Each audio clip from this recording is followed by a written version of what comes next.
And so let's summarize this chapter by looking at all of the various other functional groups we can get out of carboxylic acid derivatives. So first off, make sure you know the reagents and mechanisms necessary to convert in between all of the carboxylic acid derivatives. And we'll look at that at the very end of this video. But first I want to illustrate all of the other functional groups we can get out. So primarily, we can start by making ketones. We can do this from all sorts of different derivatives. We can make ketones out of acid chlorides or anhydrides by using Gilman reagents. And in doing so, with some water wash afterwards, we'll end up with our ketone, whatever that may be. And as an example, we can take this cyclopentyl acid chloride, put in our diisopropyl lithium cuprate, acid wash at the end. I even said acid wash, didn't I? I put water at the end. You'll go ahead and get your ketone, the isopropyl ketone of your original cyclopentane carbonyl.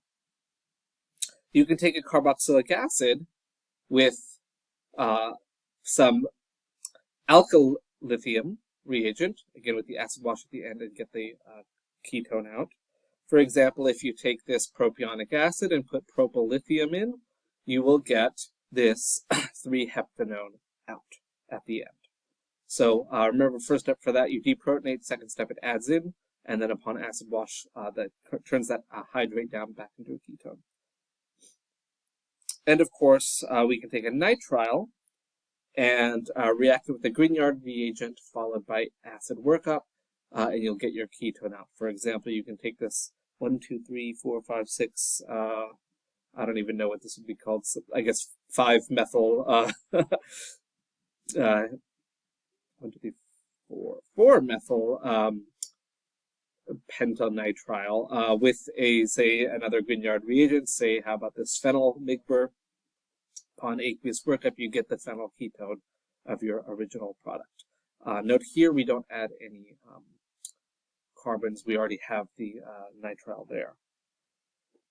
We can also make aldehydes, right? We saw a couple of ways to make aldehydes. If we take an acid chloride or anhydride, treat it with the lithium aluminum alkoxyhydride, whatever that R group happens to be there, that R group doesn't matter. Again, with aqueous workup, you'll end up with the aldehyde. For example, if you take this benzoic anhydride, I guess we'll call it, treat it with something that falls under the class of those lithium aluminum tri-alkoxyhydrides, along with some aqueous acid, you'll end up with your aldehyde. And since we used an anhydride in this case, you'll also get the carboxylic acid out. You can take an ester or a nitrile and use dibol on it, followed by aqueous acid workup. You'll get the aldehyde. And in this example, I've got both an ester and a nitrile. Using 2 equivalents of the dibol, you'll reduce both of them to the aldehyde. So lots of great things you can do with this. And when we'll continue to build on these in the upcoming chapters. You can make amines by reducing amides and nitriles. So we can make ketones, aldehydes, amines out of these derivatives, along with all of the other derivatives. So enormous synthetic utility here, because we also know all of the fun things that ketones and aldehydes can do, right? They can be treated, they can turn into imines, enamines. We can make them into alkenes with the Wittig reagents or the Horner-Wadsworth amines. All sorts of great things we can do. And amines is something we'll cover in a few weeks. And so we'll see all the fun things we can do with amines. Lastly, just remember that you should be able to interconvert any of these derivatives into each other. And all of them can be made from the carboxylic acid. So if you have no idea how to get from an acid chloride to an ester, for example, although the reagents are going to be the same anyway, you can convert that acid chloride to the acid and then from the acid to the ester. It's a really kind of bad idea to do that, but you could. So all derivatives can be made from the carboxylic acid. Most useful are the acid chlorides because they're the most reactive, easiest to substitute with them. But you may need something else. So just be aware of all of the different groups you can make. You can't make nitriles directly from acids. You want to make them into amides first. And again, trying to make an amide from an acid is kind of a pain in the butt.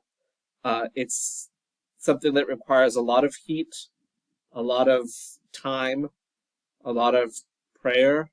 But you can get an amide directly from an acid, but it's painful. So better to turn that acid into something else, one of our more energetic functional groups, and then turn that into the amide, and then dehydrate the amide to form your nitrile.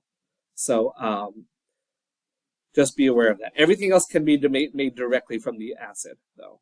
So again, the amide is a little tough because they're both lower in energy, so typically you want to go higher.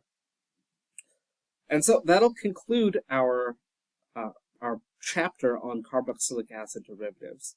So lots and lots of reactions here. I'll put up practice questions, practice exams. Make sure you're doing those. The homework will kind of touch on it in a simpler sense. Make sure you've got the basics down. And then the practice questions and the practice exams will take it up to another level. So as always, office hours are open. Come on by. And make sure that you're asking questions to make sure you fully understand the topics. All right? So that concludes carboxylic acid derivatives.